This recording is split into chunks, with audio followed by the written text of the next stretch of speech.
Assalamualaikum warahmatullahi wabarakatuh. Alhamdulillah wassalatu wassalam ala Rasulillah wa ala alihi wa man walah. Rabbi shrah li sadri wa yassir li amri wahlul 'uqdatam bil lisan yafqahu qawli. Subhanaka la ilma lana illa ma 'allamtana innaka antal alimul hakim. Amma ba'd. Segala puja dan puji kepada Allah, salawat serta salam kepada Nabi Muhammad sallallahu alaihi wasallam, para keluarga, sahabat, tabi'in, serta seluruh umat yang selalu beristiqamah mengikuti sunnah-sunnahnya hingga yaumul qiyamah. Alhamdulillah, setelah kita mendirikan sholat maghrib secara berjamaah, semoga apa yang telah kita lakukan semua mendapatkan keridhaan dan keberkahan dari Allah Subhanahu wa taala. Amin ya rabbal alamin. Di kesempatan malam hari ini kita akan melanjutkan pembahasan kita tentang hari kiamat, yang pada pertemuan lalu sudah kita bahas bahwa ketika kita meninggal maka setiap kita akan masuk ke dalam kubur kita dan menunggu sampai datangnya hari kiamat. Dan sudah kita jelaskan bagaimana kondisi di dalam kubur, sampai yang di situ ada raudhah min riyadil jannah, ada yang kuburnya itu taman-taman surga, ada juga yang lubang di antara lubang-lubang api nerakanya Allah. Dan itu berjalan sampai datangnya hari kiamat. Dan sudah kita singgung bahwa hari kiamat ini para ulama mengatakan tidak ada yang mengetahui kapan berakhirnya zaman ini, kapan terjadinya kiamat. Tidak ada yang mengetahui kecuali Allah Subhanahu wa taala. Sebagaimana dikatakan dalam surat Al-A'raf ayat 187, yas'alunaka 'anis sa'a ayyana mursaha qul innama ilmuha inda rabbi la yujalliha liwaqtiha illahu.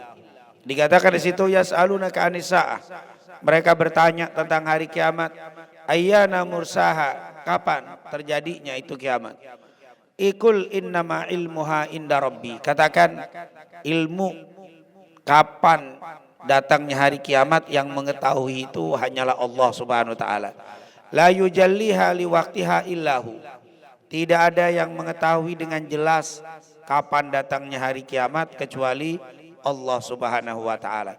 Dan juga sudah dijelaskan oleh Nabi dari Abdullah ibn Umar, Rasulullah bersabda, mafatihul ghaib, kunci-kunci gaib itu ada 5. Salah satunya wala ya'lamu mata taqumus sa'a illallah, dan tidak ada yang mengetahui kapan datangnya hari kiamat kecuali Allah Subhanahu wa taala.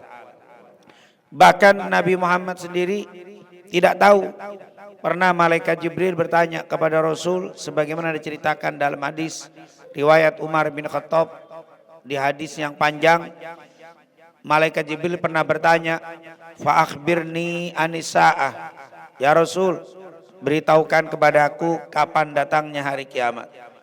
Maka Nabi menjawab, mal mas'ul anha bi'a'lama minas sa'il, yang ditanya tidak lebih tahu daripada yang bertanya. Artinya saya, kata Rasul, sebagai pimpinan para nabi, Sayyidul Anbiya wal Mursalin, tidak mengetahui. Malaikat Jibril pun sebagai pimpinan para malaikat, Sayyidul Malaika, juga tidak ada yang mengetahui. Ini menunjukkan bahwa betul-betul tidak ada yang mengetahui kapan datangnya hari kiamat. Hanya disebutkan di dalam hadis kiamat itu jadi atau terjadinya di hari Jumat. Ini hadis sahih riwayat Imam Muslim dari Abu Hurairah. Rasulullah SAW bersabda, khairu yaumin tala'at alaihi syams yaumul jum'ah. Hari yang teristimewa di mana terbitnya matahari adalah hari Jumat. Fihi khuliqa Adam, di situ diciptakan Nabi Adam, di situ juga dimasukkan ke dalam surga Nabi Adam, dan dikeluarkan dari surga juga di hari Jumat. Kemudian wala taqumus sa'a illa fi yaumil jumu'ah, tidak terjadi hari kiamat kecuali di hari Jumat. Hanya tahun berapa, bulan berapa, tidak ada yang mengetahui kecuali Allah Subhanahu wa taala. Dan semua riwayat hadis yang menceritakan umur dunia itu semua riwayatnya tidak sahih. Sebagaimana ada yang mengatakan yang dinisbatkan kepada Al-Imam Suyuti. Kata Imam Suyuti, umur dunia itu sekitar 1.500 tahun. Dihitung sejak kelahiran Nabi Muhammad SAW. Berarti kalau sejak kelahiran Nabi, umur dunia 1.500, sekarang sudah tahun berapa? 1446. Itu Hijriah. Nabi waktu masuk kota Madinah umurnya 53. Jadi ditinggal di Madinah 10 tahun, 63 meninggal. Berarti umur 53 Rasulullah masuk Madinah. Jadi waktu 1 Hijriah Nabi umurnya 53. Sekarang 1446. Berarti ditambah 53 udah berapa tahun? Kiamat. Udah kiamat. Kan udah 1.500. Berarti hadis ini tidak sahih. Makanya para ulama menolak bahwa pendapat atau riwayat yang menceritakan tentang umur dunia semua riwayatnya dhaif. Kullu ma warada mimma fihi tahdidu liwaqtin, yaitu kullu ma warad, semua yang ada riwayat, semua yang diriwayatkan mimma fi, yang mengandung isi riwayat itu tahdidu liwaqti yaumil qiyamah, pembatasan terjadinya hari kiamat ala ta'yin, dengan waktu tertentu, tahun sekian, umur sekian, dunia kiamat setelah sekian tahun. Itu dengan tentuan seperti itu tidak sahih. Ada dua kemungkinan, kalau tidak ada sumbernya atau sanadnya sangat lemah. Berarti ini merupakan hal yang harus kita pegang sebagai ahli sunnah wal jamaah. Tetapi sudah dekat peniupan sangkakala sebagaimana yang dijelaskan oleh Rasulullah sallallahu alaihi wasallam. Disebutkan oleh Al-Imam Hakim dalam kitabnya Al-Mustadrak ala Sahihain. Berkata Abu Hurairah, Rasulullah SAW bersabda, "Inna tarfa sahibus sur, sungguh pandangan peniup sangkakala, yaitu malaikat Israfil, yaitu apa? Mundu wukila bihi, sejak ditugaskan, sejak diwakilkan untuk meniup sangkakala, musta'iddun, selalu siap." Jadi malaikat Israfil, kata Allah ke Israfil, tugasmu meniup sangkakala. Sejak dapat tugas itu, matanya malaikat Israfil selalu melihat ke atas, bahkan berkerut sambil tiupan sangkakala itu ditempelkan di mulut sambil ngeliatin ke atas. Musta'id yanzuru nahwal arsy, dia ngelihat ke arah arsy. Nunggu apa? Nunggu perintah dari Allah. Udah siap-siap sejak dikasih tugas. Jadi malaikat nggak kedip megang trompetnya tuh, sangkakalanya nggak diginiin, nggak dipegang begini, tapi ditaruh begini terus. Nunggu peniupan. Kenapa? Makhafata an yu'mar qabla an yartadda ilai tarfu. Khawatir ketika dia berkedip ada perintah. Dia nggak mau antara kedipan dan perintah itu pelaksanaannya ada jedahnya. Jadi dia nunggu begini. Tiup, langsung ditiup, nggak pakai ngedip dulu. Sampai dia kedip aja nggak mau. Artinya begitu hebatnya para malaikat itu melaksanakan tugas di dalam perintah-perintah Allah Subhanahu wa taala, di antaranya Israfil. Ka'anna ainaihi kaukaban durriyan. Sungguh kedua mata malaikat itu bagaikan bintang yang berkilau-kilau. Ini berarti udah siap-siap. Berarti memang kiamat dekat. Kalau masih lama malaikat santai dia. Nyantai dulu, belum kayaknya masih aman nih. Tapi kalau udah siap-siap berarti dekat itu kiamat. Bahkan Rasulullah SAW itu khawatir sekali datangnya hari kiamat. Rasulullah masih hidup, sudah 1.500 tahun yang lalu lebih. Nabi udah khawatir tiba-tiba datang hari kiamat. Ini menunjukkan begitu dekatnya yaumul qiyamah. Berkata Abu Sa'id Al-Khudri, Rasulullah bersabda, "Kaifa an'am wa qad iltaqama sahibul qarni al-qarna." Kenapa kalian bisa hidup enak, tenang, santai, padahal sahibul qarn, malaikat Israfil yang bertugas meniup sangkakala, sudah iltaqam, sudah menempelkan mulutnya di sangkakalanya, sudah ditempelin, siap. Wahana jabhatahu, keningnya sampai berkerut karena tiap-tiap sedikit lagi perintah datang sampai ininya berkerut. Artinya sudah sedikit lagi perintah akan datang. Subhanallah. Ini dikatakan wa asgha sam'ahu. Asgha sam'a itu konsen pendengaran. Jadi dia nggak ada pendengarannya ditutup kecuali pengen dengerin perintah tadi. Jadi matanya pun udah siap, nggak berkedip, keningnya berkerut, ini udah nempel, telinganya kosong, betul-betul dengerin perintah. Yantazir an yu'mar, dia sedang menunggu untuk diperintah.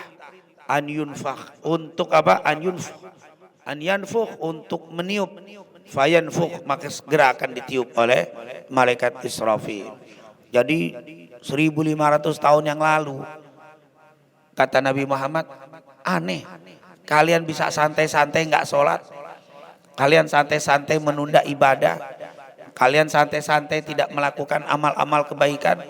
Padahal aku khawatir, sungguh malaikat Israfil sudah menempelkan mulutnya di tiupan sangkakalanya, keningnya berkerut, matanya memandang ke arsy, dan telinganya dikonsenkan, tinggal menunggu perintah dari Allah untuk meniup, maka dia akan meniup sangkakala. Tapi kata Rasul, sungguh aneh, masih banyak orang nggak ada takut, masih merasa lama dia tidak ibadah kepada Allah Subhanahu wa ta'ala. Berarti berdasarkan hadis ini, berarti memang kiamat sedikit lagi. Malaikat Israfil peniup sangkakala sudah dikatakan bagaimana sih bentuknya itu. Wal umam mujma'ah dikatakan, dan para umat Islam ini al-umam, yaitu para umat-umat, maksudnya para ulama, mujma'ah atau bersepakat, telah kompak, telah tidak berselisih, ala anna alladhi yanfukh fis sur, bahwa yang meniup sangkakala itu adalah Israfil. Jadi sudah menjadi kesepakatan seluruh ulama bahwa yang meniup sangkakala itu adalah malaikat Israfil. Tidak ada perbedaan di antara para ulama. Berkata Ibnu Abbas, Rasulullah SAW pernah bersabda, inna malakan, sesungguhnya ada satu malaikat. Inna malakan, sungguh satu malaikat. Min hamalatil arsh, di antara malaikat-malaikat yang membawa arsy-Nya Allah, namanya Israfil. Jadi Israfil ini salah satu malaikat yang menjaga arsy-Nya Allah. Dikatakan zawiyatun min zawaya al-arsh ala kahili, yaitu dia menjaga salah satu sisi daripada arsy-Nya Allah Subhanahu wa taala. Dikatakan qad maraqat qadamah fil ardi as-sabi'a sufla. Sungguh badannya, tengkuknya itu badannya yang ada salah satu megang arsy, dan kakinya itu badannya ada di arsy, kakinya udah ada di bumi. Itu gedenya apa? Malaikat Israfil. Badannya ada di arsy, kedua kakinya kalau ini kelihatan ada di bumi. Segede itu malaikat Israfil, karena salah satu malaikat yang sangat besar. Sedang kepalanya menjulang tinggi di atas langit yang ketujuh. Kepalanya di langit ketujuh sana, kakinya di bumi. Antum gak usah mikirin. Ini pasti antum jadi stres nanti mikirin. Artinya itu satu malaikat. Dia, malaikat Israfil ini salah satu malaikat yang penjaga arsy. Penjaga arsy itu ada yang mengatakan 9 malaikat. Dan penjaga arsy ini malaikat-malaikat yang super. Di antaranya malaikat Jibril. Tapi malaikat Jibril pimpinan mereka. Tapi salah satu anggotanya adalah malaikat Israfil. Kepalanya ada di langit ketujuh, kakinya di bumi. Jangan dipikir langit itu yang biru-biru yang kita lihat, bukan. Itu baru batas pandangan mata kita. Langit yang 7 lapis itu dia tembus. Makanya kalau kita tahu alam malaikat, ya Allah, kita ini kecil sekali. Kita ini sangat kecil. Seandainya seluruh manusia nggak ada ibadah kepada Allah, Allah tidak rugi dan kekuasaan Allah tidak berkurang. Karena malaikat-malaikat Allah miliaran triliunan kali lebih besar daripada kita. Lihat bagaimana malaikat Israfil. Kemudian wadzalika anna Allah Subhanahu wa taala ya'muru Israfil wa huwa ahadul malaikah al-muwakkilin bihamlil ash an yunfakh atau an yanfukha fis suri. Yaitu dia ini malaikat yang diperintahkan oleh Allah dan dia salah satu malaikat yang membawa arsy Allah untuk meniup, yaitu apa? Sangkakala. Jangan dipikir sangkakala itu kecil. Ulama menggambarkan sangkakala itu seperti ini. Seandainya lingkup sangkakala ini adalah alam semesta, galaksi, bintang, bulan di sini kecil-kecil ini galaksi, bintang, bulan. Ini adalah sangkakalanya. Tiupan malaikat bagaimana nggak hancur itu apa? Jadi jangan dipikir sangkakala kayak trompet tahun baru yang kita bawa-bawa. Itu sangkakala lobangnya itu. Dari Salman Al-Farisi,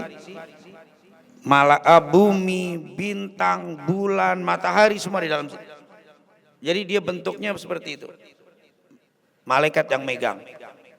Karena gedenya malaikat Israfil seperti itu. Jadi trompetnya dipegang begitu. Itu bentuknya katanya para ulama seperti korn. Kornun itu kalau kita lihat kambing ada apa tuh? Tanduk. Dulu zaman dulu kalau trompet itu kayak tanduk. Begitu. Nah, tiupannya di sini lobangnya itu matahari, bintang, bulan, galaksi semua ada di sini. Jadi masuk sini. Jadi kalau ditiup itu bagaimana bentuknya itu? Hancur lebur semuanya. Makanya dikatakan di sini, dikatakan sangkakala itu Abdullah bin Amr bin As pernah bertanya, ja'a Arabiyun ila Nabi SAW faqala masur qarnun yunfakhu fi. Ya Rasul, bentuk trompet itu kayak bagaimana? Dia bilang qarnun, kata Rasulullah. Qarnun itu adalah tanduk. Yaitu as-sur, yaitu seperti apa? Tanduk dia, qarnun. Jadi bentuknya gitu. Jadi bentuknya segini kecil terus akhirnya lebar. Jadi trompetnya seperti itu yang digambarkan oleh Nabi Muhammad sallallahu alaihi wasallam. Dan ini bukan seperti ini ilustrasi saja. Ini titik-titik, ini bintang, matahari, bulan, galaksi semua ada di sini dan kebayang ini adalah lobang daripada sangkakala Allah Subhanahu wa taala yang siap ditiup oleh malaikat Israfil. Nah, yang pertama saat ditiup sangkakala yang pertama, karena nanti ada pendapat ulama sangkakala ditiupnya 2 kali, kebanyakan jumhur. Ada yang mengatakan ditiup sangkakala 3 kali. Tapi kebanyakan nanti 2 kali. Nanti kita akan bahas, ini kita bahas pertama tiupan sangkakala yang pertama. Pertemuan yang akan datang sangkakala yang kedua. Pertemuan selanjutnya dibangkitkannya, bagaimana manusia dibangkitkannya. Karena nanti semuanya mati terus dibangkitkan bagaimana prosesnya. Nanti pertemuan selanjutnya digiring ke padang mahsyar dan bagaimana kondisi mahsyar dan orang-orang yang digiring di padang mahsyar. Dan nanti tentunya hal-hal yang berkaitan di mahsyar kita akan bahas terus berlanjut sampai nanti berakhir di surganya Allah Subhanahu wa taala, tentunya bagi orang-orang yang beriman, dan neraka berakhirnya bagi orang-orang yang tidak beriman. Insyaallah kita semuanya min ahlil jannah. Amin ya rabbal alamin. Saat ditiup sangkakala yang pertama. Yang pertama waktu ditiupkan pertama terbang dan keluar semua isi bumi. Jadi gedung itu bukan rubuh kalau ditiup sangkakala, tapi terbang. Gunung itu bukan meletus, gunungnya terbang. Bahkan bukan hanya yang di atas bumi, gunung, gedung, yang di dalam bumi pun keluar semuanya. Berarti itu tiupan. Mungkin kalau kita pernah ngelihat ada kaleng, botol yang dikocok karena kenceng, isinya langsung apa? Nembur semuanya. Begitulah dahsyatnya tiupan yang pertama, semua yang ada di atas terbang, yang di bawah keluar.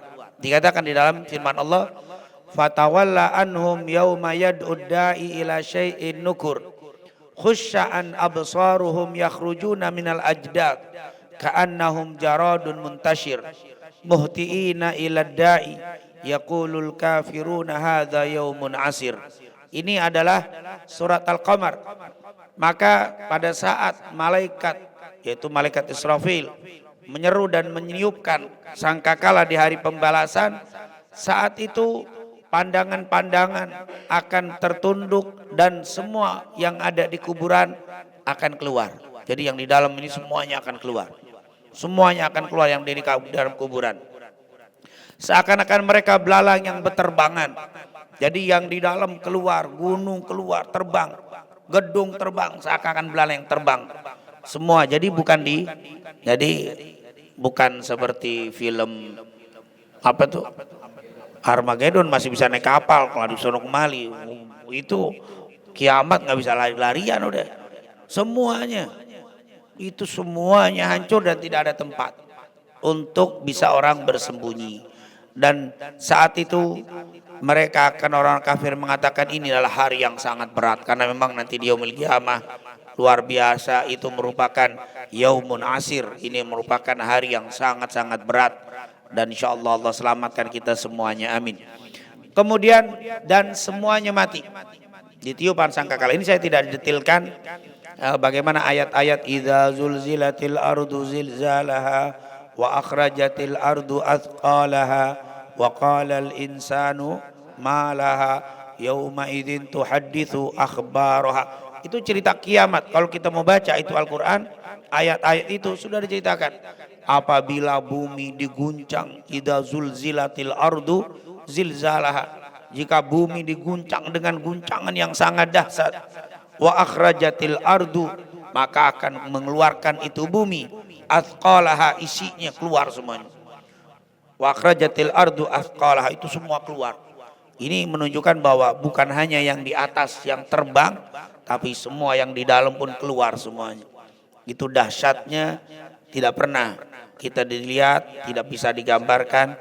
Mala ainun ra'at wala udhunun sami'at wala khatara ala qalbi bashar. Tidak pernah terlihat, tidak pernah didengar, dan tidak bisa dibayangkan bagaimana dahsyat. Dan intinya semuanya mati. Wa nufikha fis sur, dan ketika ditiup as-sur sangkakala tadi, fasa'iqa man fis samawati wa man fil ardh, maka matilah semua yang ada di langit dan di bumi. Jadi bukan hanya bumi yang hancur, bintang, matahari, bulan, galaksi, semua yang ada itu hancur semuanya. Makanya disebutkan di situ wanufikh, ketika ditiupkan sangkakala, fasa'iqa man fis samawati wa man fil ardh illa man syaa Allah, kecuali yang dikehendaki oleh Allah. Berarti ada yang enggak mati. Nanti akan dijelaskan. Jadi waktu ditiupkan Israfil, semuanya mati. Kecuali illa man syaa Allah. Siapa? Israfil. Israfil enggak mati. Karena habis niup, masa habis niup dia mati? Orang dia niup enggak mati dia. Jibril belum mati. Mikail belum mati. Malaikatul Maut belum mati. Jadi ada 6 malaikat kata para ulama yang enggak mati. Tapi malaikat yang ada di bumi, yang di langit pertama, kedua mati. Illa man syaa Allah. Maka di sini ada kalimat kecuali yang dikehendaki oleh Allah. Berarti ada yang belum mati. Tsumma, nah ini tiupan yang kedua, nufikha fihi ukhra. Kemudian ditiupkan yang kedua, fa idzahum qiyamun yanzurun. Tiba-tiba mereka semua jadi bangkit dan melihat. Nah, itu peniupan yang kedua. Jadi peniupan yang pertama hancur semua, kiamat, mati semua kecuali yang dikehendaki oleh Allah. Ini yang akan kita bahas. Peniupan yang kedua, pertemuan yang akan datang. Malaikat mati, iya. jumhur ulama mengatakan bahwa para malaikat akan mati juga. Bahkan malaikat pencabut nyawa juga mati. Tetapi di saat peniupan pertama enggak. Karena illa man sya'allah. Kenapa? Dalil dari mana? Dari ayat ini. Kullu syai'in halikun illa wajhah. Semua akan musnah kecuali Allah Subhanahu wa ta'ala. Kullu man 'alaiha fan wa yabqa wajhu rabbika dzul jalali wa yabqa. Dan hanya kekal hanya Allah. Semuanya akan hancur di tiupan sangkakala yang pertama. Al-Imam Ibnu Katsir mengatakan telah memberitahukan bahwa semua penduduk bumi akan hilang dan akan mati di saat ditiupkan pangsangkala yang pertama. Begitu juga penduduk langit kecuali Allah yang kehendaki. Tidak ada yang tersisa melainkan Allah. Karena sesungguhnya Allah tidak akan mati, bahkan dia maha hidup, tidak akan pernah mati selamanya. Kata Imam Ibnu Katsir saat menafsirkan ayat ini. Kemudian tentunya di situ ditiupkan pertama itu para ulama dengan kalimat illa man sya'allah, malaikat tidak mati. Malaikat Israfil, Israel, Jibril, Mikail, ada 6 malaikat kata Imam Al-Qurtubi. Lalu Allah tanya, limanil mulkul yaum. Waktu sudah hancur semuanya, mati semuanya, Allah bertanya, milik siapa kerajaan hari ini? Maka malaikat mengatakan, milikmu ya Allah. Malaikat menemin ya milikmu ya Allah. Maka Rasul menceritakan Allah mengatakan kepada malaikat Mikail, engkau adalah hamba di antara hambaku, maka matilah engkau. Mati. Ditanya lagi, limanil mulkul yaum? Jawab, lillah, untuk Allah, milik Allah kerajaan ini. Maka Allah jawab lagi kepada Israel, engkau adalah makhluk di antara makhlukku, matilah engkau. Mati. Jadi matinya itu dari ucapan, tentunya diperintahkan Allah mati. Idza arada syai'an yaqulu lahu kun fayakun. Dalam riwayat waktu Israel disuruh mati, dia teriak, ya Allah, sakit ternyata kematian ya Allah. Kalau saya tahu begini saya nyabutnya pelan-pelan orang, tapi udah lewat, udah pada mati semua orang. Jadi dia nggak tahu tuh kalau dicabut nyawa ternyata apa? Sakit. Dia juga ngerasain nanti.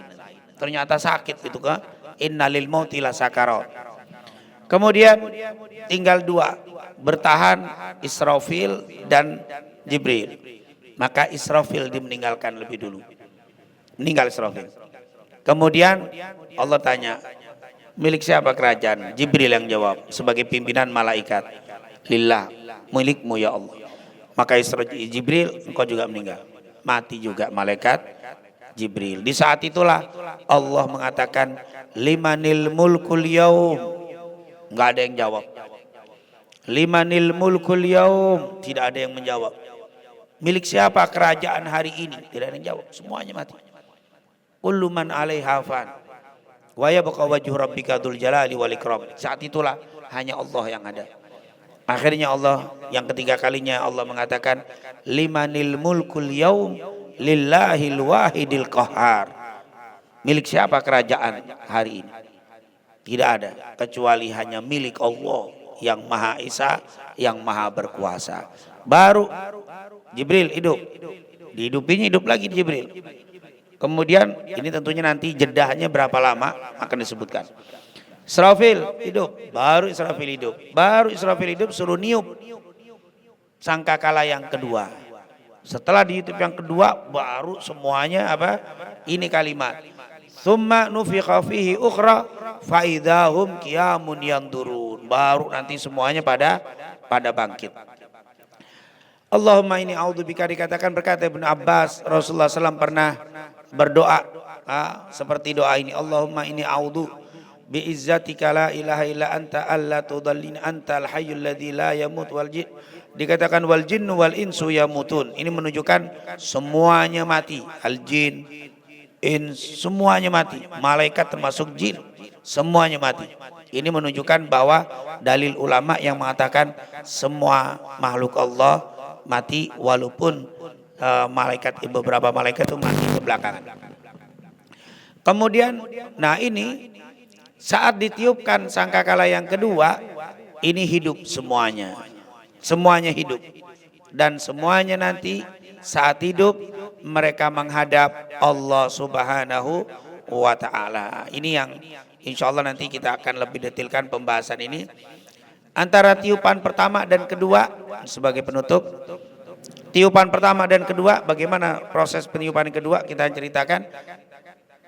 Antara tiupan pertama dan kedua disebutkan di dalam hadits Abu Hurairah, Bukhari Muslim. Ma baina nafkhataini arba'un. Kata Rasulullah, antara tiupan pertama dan tiupan kedua arba'un, 40. Qalu, waktu mendengar kalimat arba'un, perawi hadis bertanya, ya Abu Hurairah, arba'una yauman, 40 hari. Abaid. Abu Hurairah enggak jawab. Tanya lagi, arba'una syahran, 40 bulan. Dia enggak jawab. Arba'una sana, 40 tahun. Enggak jawab. Berarti 40 saja Nabi nyebut. Apakah 40 hari, 40 bulan, atau 40 tahun? Wallahu a'lam. Tapi 40. Kalimat 40 ini tidak dijelaskan oleh para ulama berapa. Ada yang mengatakan kalau hitungan hari 40. Tapi rasa-rasanya seperti 40 tahun lamanya. Karena harinya sama, rasa bisa beda. Kita nih kalau lagi mati lampu, rasa-rasanya nunggu subuh kagak datang-datang. Tidur kepanasan, mati gelap, lampunya keringat, ya Allah nunggu subuh lama banget. Bangun berkali-kali kagak hidup-hidup. Ya Allah baru jam 12 tidur. Ya Allah baru jam 1 kapan duhur, kapan subuh. Apalagi ditambah ada suara-suara bikin takut. Nyadapan, takutan. Itu kalau lagi ketakutan jam kayak nggak bergerak. Karena dalam kondisi takut. Kita pengen cepat-cepat subuh biar kita keluar, biar orang pada keluar, biar orang selamat, kita takut. Di saat ketakutan, walaupun harinya sama, tapi rasanya bisa beda. Tapi di saat seneng, kadang-kadang sehari nggak terasa, baru nyantai-nyantai, udah maghrib aja lagi enak-enak tuh. Lagi enak emang nggak terasa tuh. Tapi kalau lagi susah, lama. Berarti di hari kiamat nanti, antara tiupan pertama dan kedua, kondisi yang mengerikan. Semuanya hancur. Setelah di tiupan pertama, di saat itu menunggu 40 hari itu, boleh jadi 40 hari, tapi rasanya seperti 40 bulan. Seperti 40 tahun. Begitu mengerikan kondisi di saat penantian peniupan sangkakala yang kedua. Insya Allah, Allah Subhanahu wa ta'ala selalu menjaga kita semuanya, menyelamatkan kita semuanya dari huru hara peniupan sangkakala dari malaikat Israfil alaihi salam. Amin amin ya rabbal alamin. Nah, insya Allah sudah ada nanti pembahasan peniupan sangkakala yang kedua, dan yang ketiga nanti bagaimana proses pembangkitan. Karena jangan dibayangin waktu ditiup sangkakala langsung bangkit dulu. Nanti waktu antara peniupan pertama dengan kedua itu tiba-tiba Allah turunkan awan yang gelap, riwayat yang pertama. Riwayat yang kedua terjadi hujan, rintik-rintik. Waktu hujan itu rintik jatuh akan mengenai ini nih, tulang ekor kita. Karena kata Rasul setiap manusia akan hancur dimakan tanah kecuali tulang ekornya. Tulang ekor tidak hancur. Nanti kena air hujan yang sebelum peniupan, langsung dia tumbuh jadi manusia kembali seperti masa hidupnya. Tapi mati, bentuk. Ditiup sangkakala langsung bangun. Jadi jangan dibayangkan tiup sangkakala dari kecil tiba-tiba menumbuh jadi manusia, enggak. Sebelum peniupan sangkakala terjadi tetesan hujan mengenai tulang-tulang ekor kita, kita bangkit, berbentuk manusia tapi mati, tapi berbentuk semua. Ditiupan sangkakala mereka tinggal bangun. Jadi pas bangun itu jangan dipikir orang sudah hancur yang mati dari tahun sekarang. Kalau kiamatnya 1 miliar tahun lagi udah tulang habis. Terus nanti waktu ditiupkan tiba-tiba berbentuk lagi menjadi manusia, enggak. Sebelum peniupan itu akan ada awan, dalam riwayat nanti ada seperti tetesan hujan yang menyirami seluruh permukaan. Dan saat kena ke tulang ekornya langsung bangkit berbentuk manusia sempurna lagi. Sempurna, tapi mati, belum bangkit, tapi sudah berbentuk manusia. Di saat itu ditiup sangkakala, mereka langsung bangun. Maka di sini di kalimat faidahum qiyamun yandurun. Tiup sangkakala dia bangun. Yandurun menunggu, melihat masing-masing karena udah berbentuk badannya. Nah, itu proses diceritakan di dalam hadis Nabi Muhammad sallallahu alaihi wasallam di dalam peniupan sangkakala yang pertama dan apa yang terjadi sebelum peniupan sangkakala yang kedua. Mungkin itu yang bisa kita bahas pada kesempatan malam hari ini. Semoga apa yang kita pelajari ini mendapatkan keberkahan dan keridhaan dari Allah Subhanahu wa taala, dan insya Allah menjadi salah satu doa untuk kita semuanya, agar kita semuanya dikuatkan iman kita, dikuatkan Islam kita, dan anak keturunan kita. Semoga mereka hidup dalam keadaan iman, meninggal dalam keadaan iman, dan dibangkitkan bersama orang-orang yang beriman, dan nanti dikumpulkan di padang mahsyar dalam bendera junjungan kita Nabi Muhammad sallallahu alaihi wasallam. Amin. Amin ya rabbal alamin. Rabbana taqabbal minna innaka antas samiul alim wa tub alaina innaka antat tawwabur rahim. Allahumma inna nas'aluka ilman nafi'an wa rizqan tayyiban wa amalan salihan maqbula. Rabbana atina fid dunya hasanah wa fil akhirati hasanah wa qina adzabannar. Wa sallallahu ala sayyidina Muhammadin wa ala alihi washabihi wasallam. Walhamdulillahi rabbil alamin. Subhanakallahumma wa bihamdika asyhadu an la ilaha illa anta astaghfiruka wa atubu ilaik. Lebih kurangnya assalamualaikum warahmatullahi wabarakatuh.